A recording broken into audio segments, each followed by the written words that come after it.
Well, let me pick up. We've been talking virtual about hug. trauma, and look, we're all work in the arts, and artists to some degree here. Justice, let me start with you. Is that a part of your therapy? Is it a part of your process? Is it a part of what is that your trauma being a part of your art and maybe a part of your creative process even? It's definitely a form of alchemy for me. I guess like the idea of like stone to gold, and like maybe stones thrown and turning them into like a moment of beauty. And I think within art, I'm also able to find my sanctuary and to actually construct those spaces that are safe, and not only safe, but a little bit chaotic too, and allow like Black people and Black queer people to fail, and allow myself to also fail in those spaces. What about you? Oh man, just beaming because I just love all of that. I think, you know, like I said at one point in time, a long time ago, my father was a decorated Vietnam veteran, Charles Lorenzo Daniels. He passed away in September. And before he had passed away, and my father had dealt with PTSD, bipolar disorder, bouts of schizophrenia. Like my father had run through the gamut. He had also kind of been, he was dealing with his own childhood trauma. And so for me, what I recognized was, and it kind of goes back to what you touched on previously, Justice, like part of me going to therapy and like creating art was to make sure like my trauma was not going to pass down through my lineage of my children. But like art has always been cathartic for me, whether it was rapping, whether it was poetry, whether it was acting, it was always a safe space for me. But then also as I've gotten older, it's really become more of a way for me to try to create space for us collectively. So like, we are a monolith, so by no stretch of the imagination can my art speak for all of Blackness or the totality of it, and I wouldn't try to. But I do recognize the privilege I have of creating art that speaks to a community in a way that feels resonant. And so, you know, like I write for my dad, I write for me, I write for us. I try to as best as possible. But for me, it's like art allows me to feel excellent even when I'm not excellent, to still show up in that space and hold empathy for myself. Like art allows me to do that. Well, Mike, what do we do here? Because we are known, right? Black folks, we have been through plenty, and we still here.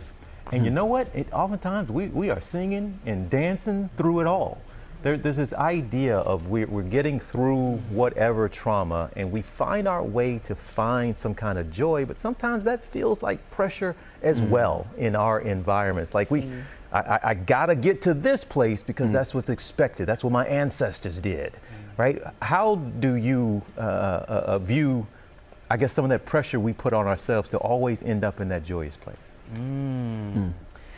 Dominic Russo says it's great is that you can't have Black joy without having Black trauma and experiencing it. And then she also talks about Black liberation and Black rebellion.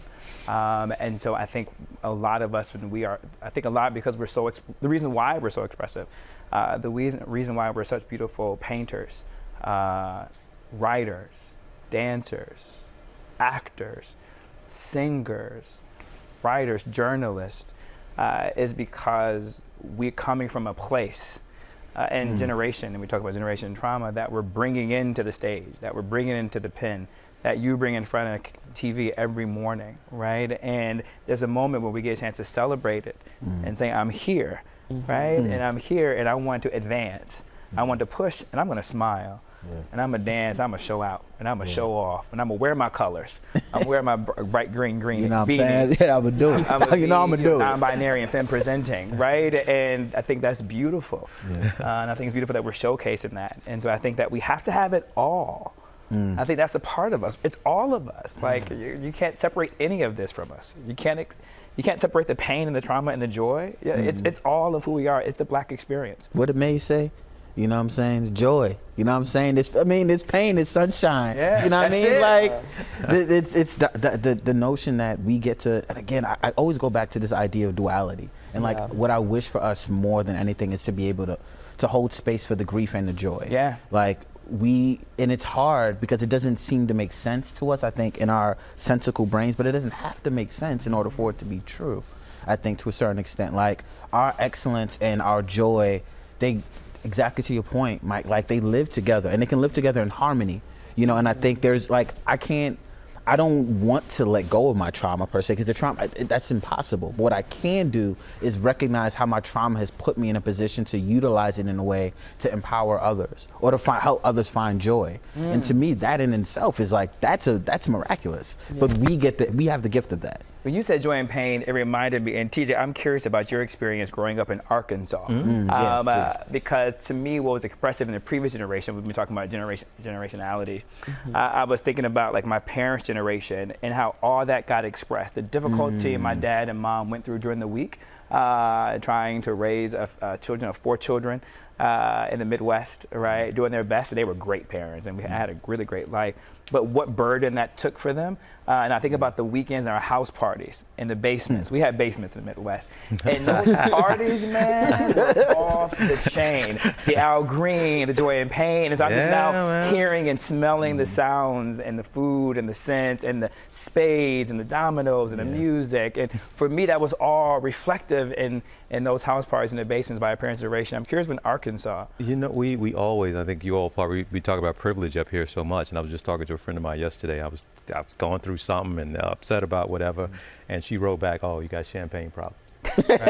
Right? We always, and I think we put that on ourselves oftentimes as well. That, I mean, it's all relative, right? Things we're going through now, and the trauma I experienced at an ABC News, and the fights we're having over stories and what gets covered and who gets covered, and oh yeah, we can talk to that guy because he talks good. That black guy there, oh yeah, he's articulate. Those fights where I'm sitting in a room with 40 white people having to hold my tongue and not express myself. That's this trauma we continue to talk about, but it's all relative. And I'm sitting in there, I ain't got it that bad, right? That kind of thing. And then, so yeah, my upbringing included all those 4th of Julys and the barbecues and that joy we talk about.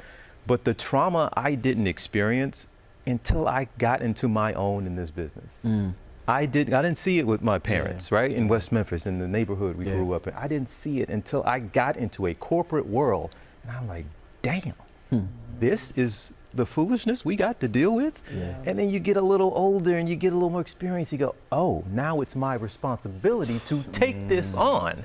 Yes. Now things are starting to get heavy. Now I need to talk to Mike tomorrow. Now over here crying to Justice. Now I'm trying to hug it out with my man here. And that's what happens. And I think that's a great point about tribes. Yeah, it's and I think, and I love that you say that, TJ, because I think the biggest word, a few words that come up for me a lot this year and like last year, like fluidity, reciprocity, intention, but I think also more importantly, community.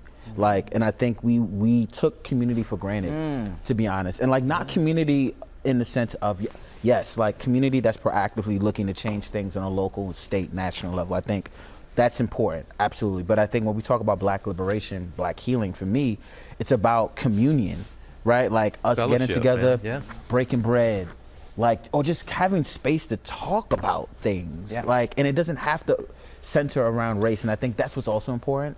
Like, I think this is a general notion, like white folks think that Black people come together and we just talk about race all the time. Like, nah, sometimes I want to talk about my daughter, so I want to talk about, like, I don't know, Nintendo Switch. I don't know, like I'm a human being who's layered. And so even just this is like, oh, this is what I miss. This is what we need collectively, you know, community. Exactly. No, it's fun. We did this last time. It was the case in here, and again, to a lot of our colleagues here in the studio are majority white, and I have never in my life seen them quieter or pay closer attention than when we sat up here and had this conversation. And then the same thing last year. It was the exact same. So I think there's great value in all this, and I think it's great that they now know you're not anti-white, and that's because it was questioned. It was weird. That's most they got uncomfortable for it. They did.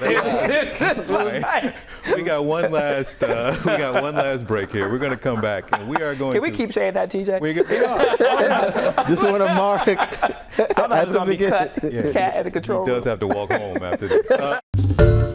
Hi everyone, George Stephanopoulos here. Thanks for checking out the ABC News YouTube channel. If you'd like to get more videos, show highlights, and watch live event coverage, click on the right over here to subscribe to our channel, and don't forget to download the ABC News app for breaking news alerts. Thanks for watching.